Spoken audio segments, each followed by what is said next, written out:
What's good, everybody? It's your boy, Big Baby Jonathan here, man. Welcome to another episode of Big Baby Sports, man.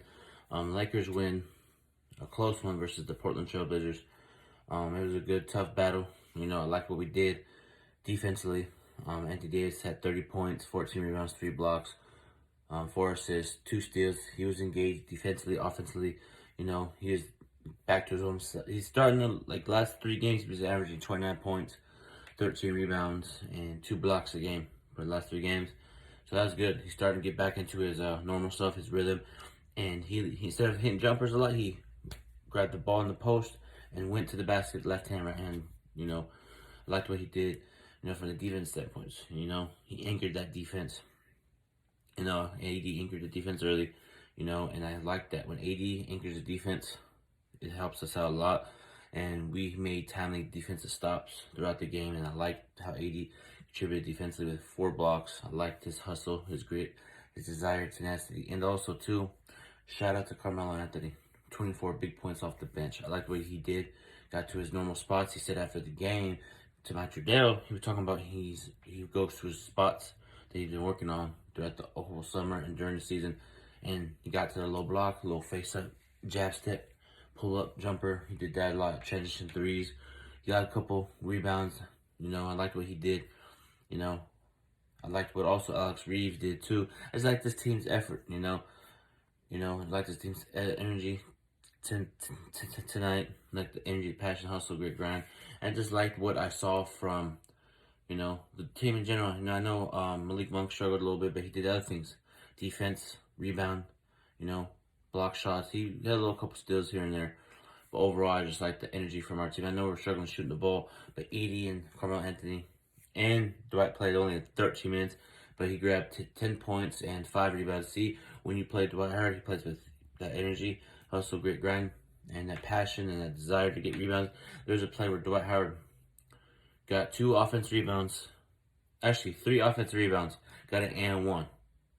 His energy was there, just his whole team's energy, and I liked how first half we're scoring the ball well, defense was going good. We up went 14, but Norman Powell for the Portland Trail Blazers, man, lighted up us 30 points.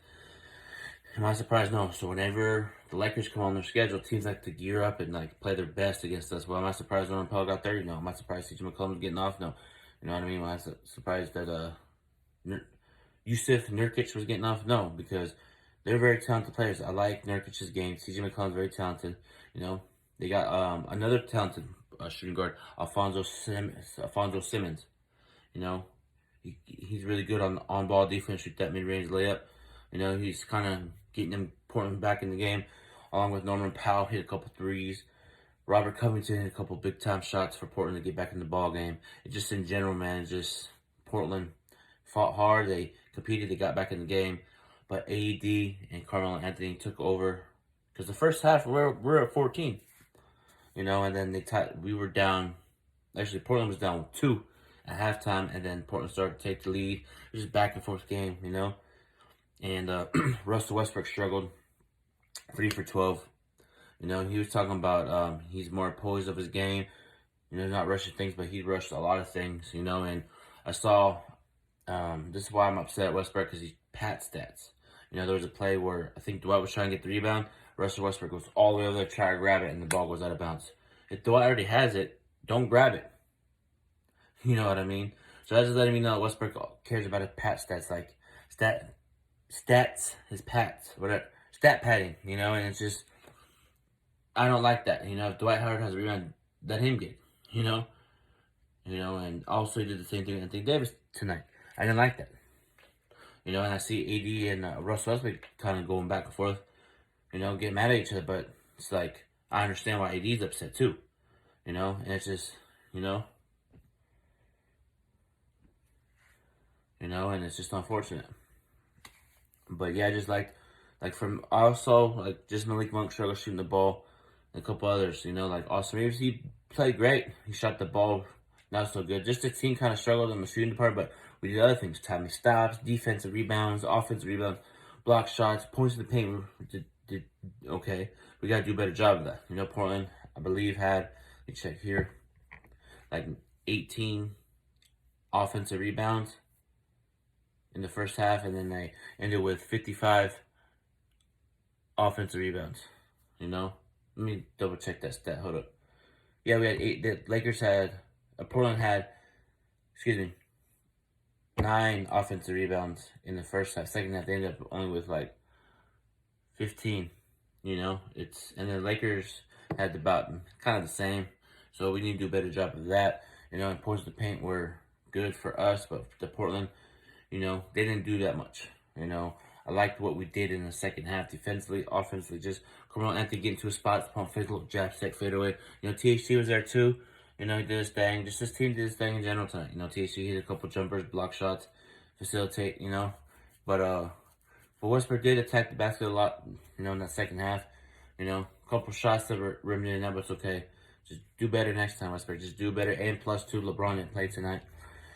According to David McMenamin on ESPN, he's not going to play until the swelling goes down. So what we have to do is, okay, we're 1-0 right now in this little couple games out. We're 1-0. We got the Clippers tomorrow night, 7:30 p.m. West Coast time, Thursday. That's going to be a big game because the Clippers are actually keeping it 100. This is on the West Conference standings, so I'm not being hating on my Lakers. What's it called? Clippers and Minnesota have a better record than Lakers. Lakers are in the 9th seed. So this is a big important game, man. 80 got dominated, Westbrook got dominated, and the whole team got dominated because the Clippers have they have players and they're in the NBA, but I feel like the 9 is good. They play well one night and they get blown out by 30. They play well a couple nights and they lose 5, 6 in a row. But it's Lakers, Clippers, according to everybody else around the NBA and fans. Oh, it's a rival. It's not a rival. To me, it's not a rival. You know, if you're a rival, you have to have these. You feel me? You have to have rings and like Boston Lakers is a rival. You know, Lakers and Sacramento is a rival. San Antonio Lakers is a rival. You know, New York Knicks, Miami Heat's a rival.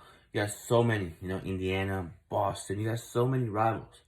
Let me ask you this, people in the comment section down below. Put your, you know, besides the Lakers and Celtics. Let me go first. My favorite rivalry of all time is Lakers Celtics. You know, with Larry Bird, Magic Johnson, Kareem Abdul-Jabbar, you know, Bill Russell, Robert Parrish, you know, Danny Ainge, all those Celtics, you know, Lakers, it was boom, good rival. And even in the early 2000s was a rival. So he's still a rival. You know, 2008, Lakers Celtics played in the NBA Finals. Celtics beat us. It pissed me off, but we won 2 straight championships out of that, you know. And we won a championship in 2020, you know, in the bubble. So we're tied with them. You know what I mean? Well, I think we'll win the championship this season. We'll see. You know, anytime, like Westbrook said, 0-0 once you get the playoffs. But put your favorite rivalry of all time in the comment sections. And also, too, where do you guys rank? This is a topic I want to ask my fans. I haven't asked them. I haven't asked them in a while. Actually, have I ever asked this? Probably not. But where do you, Laker Nation, put LeBron James in Laker greatest of all time?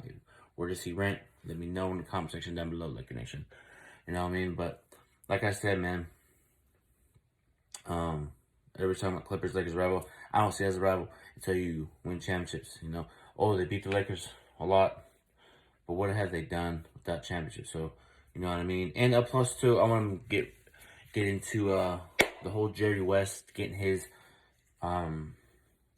season tickets taken away. Jerry West, you've been bashing us for the past couple of years now. You've been talking disrespectfully about the franchise. You know, saying we're a shit show. You know, teams had you auto recorded saying Lakers were a shit show. You know, saying, oh, Kawhi ain't gonna come here, LeBron ain't gonna come here. And then, but I know you said something about that the late great Dr. Jerry Buss said that you're getting season tickets and you got revoked. You know, whoever did that in the Lakers organization to revoke those tickets, I'm proud. I'm happy that you guys revoked his tickets, because you don't bash the Lakers organization that used to play with the Lakers and expect to get stuff. It's like, come on, like, you know, it's like, come on, man. You know, and if it was Genie, you know, thank you for taking his tickets away. He doesn't deserve those tickets for disrespecting the franchise, bashing people in the organization. You don't do that. And Clipper Darrell started yapping his gum, started talking that noise. Clipper Darrell, shut your mouth, bro. Like, for real. Like, You have no right to talk about the Lakers. You have no authorization to talk about the Lakers because you're not even a fan of the Lakers. You're a fan of the San Diego Clippers, you know? Keep the Lakers out your mouth, Clipper Daryl. For real. I'm tired of seeing you disrespecting the Lakers. That's all you ever talk about on your channel, on your platform, Clipper Daryl, is Lakers, Lakers, Lakers. I think you're a closet Laker fan. It's a proven fact. You know? You post more about my Lakers than you do your own team. That's just crazy. That's just crazy. But, yeah, shout out to Dan Lakers fan. Shout out to Angry Lakers fan, man. I just did a podcast with Angry Lakers fan on my last video, man. Go get Angry Lakers fan to 600 subscribers. He's on the almost to 600. I just reached 600 too. You know, I appreciate everybody in the comment section always supporting the channel and stuff like that. But I'm doing a giveaway. If y'all know, I'm gonna tell you now. I'm giving away an NBA 2K22 Kobe Bryant game. And also, I'm giving away a Shaq statue that I have still. All you have to do is just put your comments down below. If I see your name throughout every podcast, every stream, every live, you'll win. You know, I'm gonna do it. So make sure you guys follow the rules and enter, man. And I'll probably end up doing it by the end of February. I announced the winner end of February, early March. So put your comment, be a part of Big Baby Sports, and shout out to everybody that subscribes to my channel. Shout out to everybody that supported Big Baby. Appreciate every one of you guys. And you know, when I first started this YouTube journey, I had goals in mind. You know, I had a goal to get 600 by 2022, and I'm there. I'm 400 away from 1K, 1,000 subscribers. Get Big Baby Sports to 1,000 subscribers. You know, and I'm doing something big for 1K too. So make sure you guys get me there too. But yeah, man, that's gonna do it for Big Baby Sports Podcast. And make sure you like the channel. Make sure you subscribe to the channel. You know, put your comments in the comment section, man. Let's interact. You know, and you guys have a blessed night. And talk to you guys tomorrow. Laker Nation, let's get it, man. Peace out, one love, one like it, baby. Peace. Let's get it, man.